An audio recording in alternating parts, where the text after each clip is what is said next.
વિસાવદરની ચૂંટણી કાનૂની અડચણો બાદ જ્યારે આજે જાહેર થઈ છે ત્યારે હું વિસાવદરની જનતાને અને ગુજરાતના ખેડૂતોને અભિનંદન પાઠવું છું. આ જે ચૂંટણી છે એ ગુજરાતના ખેડૂતો લડવાના છે.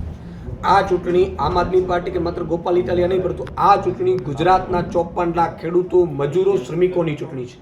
ભાજપે વારંવાર વિસાવદરની જનતાનું અપમાન કર્યું છે. ત્યાંથી ધારાસભ્ય ચૂંટાય, ભાજપનો ન ચૂંટાય, વિસાવદરની જનતા ભાજપ વિરુદ્ધ મતદાન કરે એટલે ભાજપ છે એ રૂપિયાના જોરે ધારાસભ્યો ખરીદવાનો ધંધો કરે છે. ત્યારે અમે આમ આદમી પાર્ટીએ પહેલાં સર્વે કરાવડાવ્યો કે ભાઈ હવે તમને તમારી શું ઈચ્છા છે. ત્યારે વિસાવદરની જનતા એવું કહેલું કે અમને મજબૂત લીડર આપો. આજે પણ અમે ભાજપને હરાવવા માટે તૈયાર છીએ. એટલે ગોપાલ ઇટાલિયાજી જેવા મજબૂત લીડર આપ્યા છે અમે, અને અમને પૂરો વિશ્વાસ છે કે આમ આદમી પાર્ટી અને ગુજરાતના ખેડૂતો, વંચિતો, ગરીબો, શોષિતો અને એનો અવાજ વિસાવદરની ચૂંટણીમાં જીતવાનો છે. રહી વાત ત્યાં ભાજપની, તો ભાજપ એવા પોસ્ટરો માર્યા છે કે ભાઈ ભાજપ લાવો ને વિસાવદર બચાવો.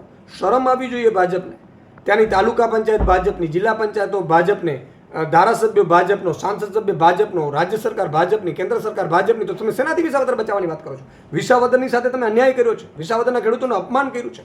એટલે મારી ગુજરાતના ખેડૂતોને વિનંતી છે કે એક થઈને આ વખતે પાર્ટીઓ ભૂલી જાઓ. તમે કોંગ્રેસના કાર્યકર્તાઓને, ભાજપના કાર્યકર્તાઓને મારી વિનંતી છે કે ગોપાલ ઇટાલિયા એ ગુજરાતના ખેડૂતોનો અવાજ બનવા જઈ રહ્યો છે. ત્યારે તમે બધાએ એમને મદદ કરીને ઝાડુનો બટન દબાવજો. કારણ કે એટલા માટે કે જો વિસાવદરની ચૂંટણી ભાજપ હારશે તો ખેડૂતોનું દેવું માફ કરશે ભાજપ. વિસાવદરની ચૂંટણી ભાજપ હારશે તો ઇકોઝોન નાબૂદ કરશે. વિસાવદરની ચૂંટણી ભાજપ હારશે તો ખેડૂતોને પૂરતા મગફળીના અને કપાસ સહિતના પાકોના ઉપજના ભાવ આપશે. વિસાવદરની ચૂંટણી ભાજપ હારશે તો પાક વીમો ફરીથી ચાલુ કરવું પડશે ભાજપે.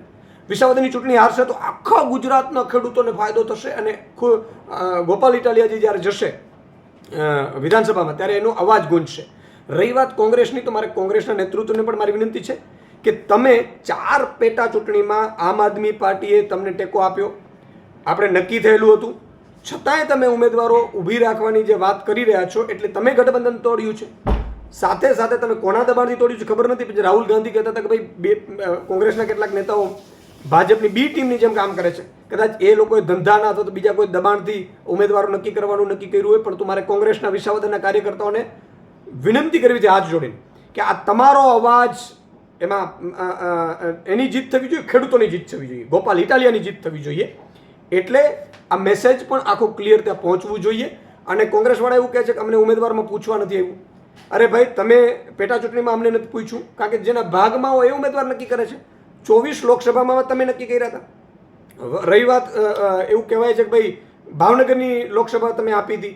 ભાઈ ભાવનગરની આપી હતી તો જામનગર હું પ્રદેશ અધ્યક્ષ છું, મારી સીટ હતી, તો એ કોંગ્રેસ લડી છે. તો ગઠબંધનમાં કોણ લડે છે, ક્યાંથી લડે છે ઇમ્પોર્ટન્ટ નથી. ગઠબંધનમાં ભાજપને આપણે કેમ હરાવીએ ઇમ્પોર્ટન્ટ છે.